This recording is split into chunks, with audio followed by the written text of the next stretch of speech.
Bonjour à toutes et à tous, bienvenue sur Grand Lille TV, mercredi 11 septembre et on se retrouve enfin en direct en cette matinée, il est 7h30 et voici la première édition du jour, première édition en direct en ce mercredi matin. Toute l'actualité à retenir aujourd'hui dans votre métropole lilloise.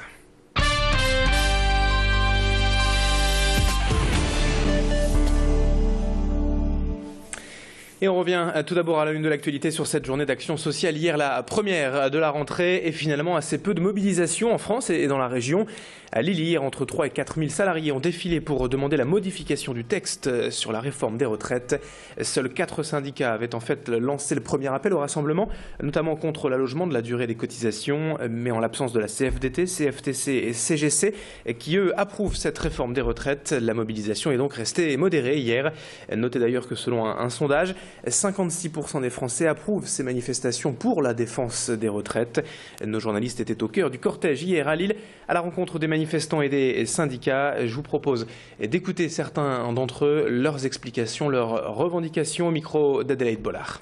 Nous sommes sous un gouvernement de gauche. On sait historiquement que les mobilisations sont toujours plus difficiles parce que l'opinion publique et les salariés d'une manière générale font beaucoup plus confiance au gouvernement de gauche et qu'ils ont un petit peu des réticences à descendre dans les rues pour ne pas mettre en difficulté ce gouvernement pour lequel beaucoup de gens ont voté. Et donc on voit bien que là c'est un premier signal qui est envoyé à ce gouvernement qui lui dit qu'il n'a pas les mains libres, qu'il ne veut pas se faire ce qu'il veut. Et il y a des échéances électorales qui arrivent l'année prochaine, municipales et européennes. Je pense que ce gouvernement devrait y penser. Plus tôt, hier matin, à Mouveau, les enseignants du collège Van der Merch exprimaient aussi leur mécontentement. Depuis lundi, les professeurs exercent même leur droit de retrait car ils dénoncent des dysfonctionnements au sein de l'établissement avec des emplois du temps incohérents en cette rentrée. Certaines classes se retrouvent avec quelques élèves à peine et d'autres sont déjà bondées. Les professeurs estiment donc que ces problèmes d'organisation empiètent sur la sécurité des élèves qui peuvent se retrouver à tout moment à l'extérieur du collège sans que les parents en soient informés. Des parents d'élèves qui ont d'ailleurs apporté leur soutien hier aux enseignants du collège. Tanguy Lécluse s'est rendu sur place et on écoute les explications de cette enseignante de mathématiques.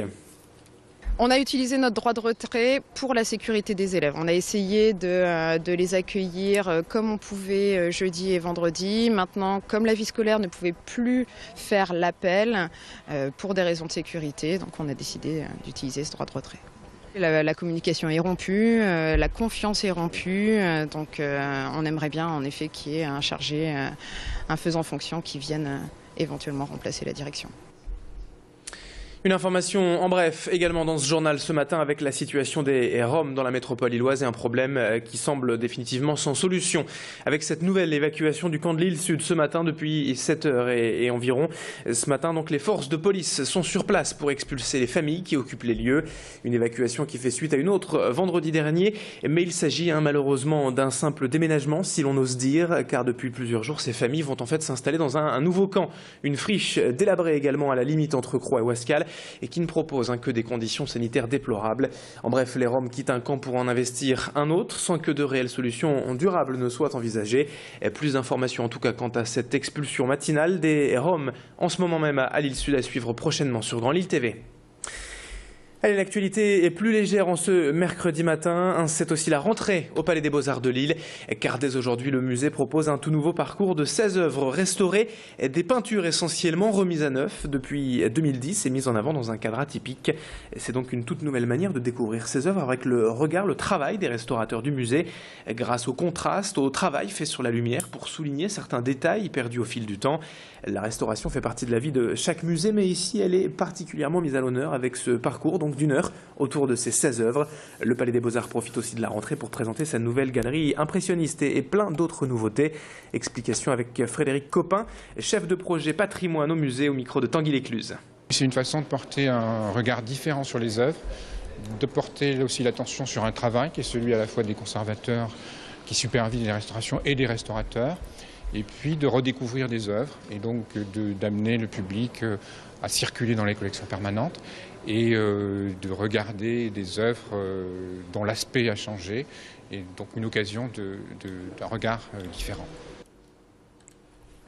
Alors on s'intéresse à présent et pour finir cette édition à ce phénomène qui ne touche pas que notre métropole lilloise mais dont certains profitent depuis quelques temps à Lille. Le disque vinyle connaît en effet un regain d'intérêt assez net chez les amateurs de musique et nous avons trouvé un exemple concret donc dans l'agglomération lilloise. Il y a encore 3 ou 4 ans, personne ou presque ne vendait de vinyle sauf quelques rares boutiques ultra spécialisées. Mais aujourd'hui on compte 3 magasins entièrement dédiés à la cause de ces vieux disques.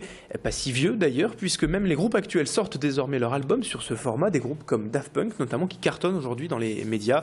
Cet engouement s'explique par le retour à un son analogique de meilleure qualité pour les puristes et aussi le plaisir de posséder ce genre d'objet assez rétro chez soi.